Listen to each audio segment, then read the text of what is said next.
அஸ்ஸலாமு அலைக்கும் ஃப்ரெண்ட்ஸ். அதாவது நான் என்ன பேச போறேன்னா, என்கிட்ட ஒரு சப்ஸ்கிரைபர் வந்து கமெண்ட் பண்ணியிருந்தாரு. இது மாரி வந்து மெடிக்கல் சென்டர் பத்தி. என்னன்னா, அங்க மெடிக்கல் சென்டர் போகும்போது, அங்க வந்து வேலெட்டு, மொபைலு, அப்புறம் வந்து எக்ஸ்ட்ரா ஐட்டம் ஏதாவது அங்க வைக்கிறதுக்கு விடுவாங்களா? இல்லையா? சர்டிஃபிகேட்லாம் கூட கொண்டு போணுமா? இல்லையா? அதெல்லாம் கேட்டிருந்தாரு. அதாவது அத பத்திலாம் எதுவும் வொரி பண்ணிக்க தேவையில்ல.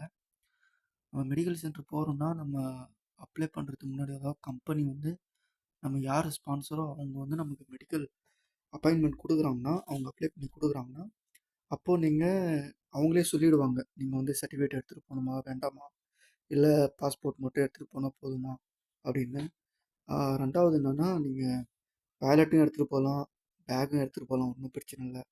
நீங்க எத எடுத்துட்டு போனாலும், ஆ இப்போ இம்பார்ட்டன்ட் திங்ஸ் ஏதாவது இருந்தா, நீங்க வந்து அங்க ஒரு லாக்கர் மாரி ஒண்ணு குடுப்பாங்க. அதுல நீங்க வச்சுட்டு, அந்த சாவிய மட்டும் நீங்க பாக்கெட்ல வச்சுக்கலாம். சரிங்களா? உங்க பேக் வைக்கிறதுக்கு ஒரு இடம் குடுப்பாங்க. அந்த இடத்துல நீங்க வந்து உங்க பேக வச்சுக்கலாம். சரிங்களா? அத பத்தி எதுவும் வொரி பண்ணிக்க தேவையில்ல.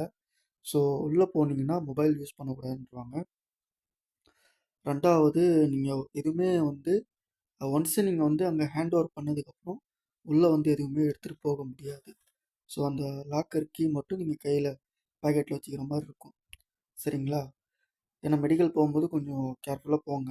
போகறதுக்கு முன்னாடி உங்களுக்கு அப்பாயின்ட்மென்ட் வந்து எக்ஸாம்பிள் வந்து 8ஆம் தேதி இருக்குன்னா, ஒரு 4 நாளைக்கு முன்னாடி நீங்க பர்சனலா ஒரு மெடிக்கல் செக்கப் வந்து போட்டுக்கங்க. போட்டு கிளியரா இருக்கு அப்படின்னு தெரிஞ்சதுக்கப்புறம் நீங்க போங்க. ஏன்னா, எதுக்கு சொல்றேன்னா, நீங்க ஃபர்ஸ்ட்டே போட்டீங்கன்னா, அதுக்கப்புறம் அங்க வந்து நீங்க எந்த ஒரு பயமும் இல்லாம போயிடலாம். நீங்க எதுவுமே போடாம நீங்க வந்து எதுவுமே ஆவாது அப்படின்னு சொல்லிட்டு நீங்க போனீங்கன்னா, ஆ அந்த டைம்ல வந்து எப்படி நடக்கும், என்ன ஏதுன்னு யாருக்குமே தெரியாது. ஸோ அதனால தான் சொல்றேன். சரிங்களா? ஏன்னா எனக்கும் இது மாரி தான் நடந்தது. ஸோ அதனால தான் நான் கொச்சிக்கு போயிட்டேன். அங்க வந்து நல்லா எந்த ஒரு ப்ராப்ளம் இல்லாம முடிஞ்சிருச்சு ஓரளவுக்கு. ஏன்னா நீங்க மெடிக்கல் முடிக்கும்போதும் சரி, எத பண்ணாலும் சரி, அந்த டாக்குமெண்ட் ஒரு வாட்டி வந்து வெரிஃபை பண்ணிக்கங்க. சரிங்களா? அடிஷ்னல் டெஸ்ட் எடுக்கும்போதும் சரி, உங்களுடைய name, day age age, date of birth எல்லாமே வந்து கரெக்ட்டா இருக்கா இல்லையான்னு சொல்லிட்டு. சரிங்களா? ஏதாவது டவுட் இருந்தா கேளுங்க. சரிங்களா? எனக்கு தெரிஞ்சு நீங்க வந்து மெடிக்கல் போறீங்கன்னா, நெறையா வெளியூர்ல இருந்தெல்லாம் வருவாங்க. ஸோ அவங்க வந்து விஐபி சர்வீஸ் எடுத்துக்கங்க. எடுத்துக்கிட்டிங்கன்னா, அங்க 100 பேர் இருந்தாலும், நீங்க விஐபி சர்வீஸ் எடுத்துக்கிட்டிங்கன்னா உங்களுக்கு best.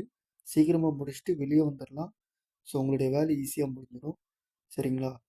So okay bye friends. ஏதாவது டவுட் இருந்தா கமெண்ட்ல கேளுங்க.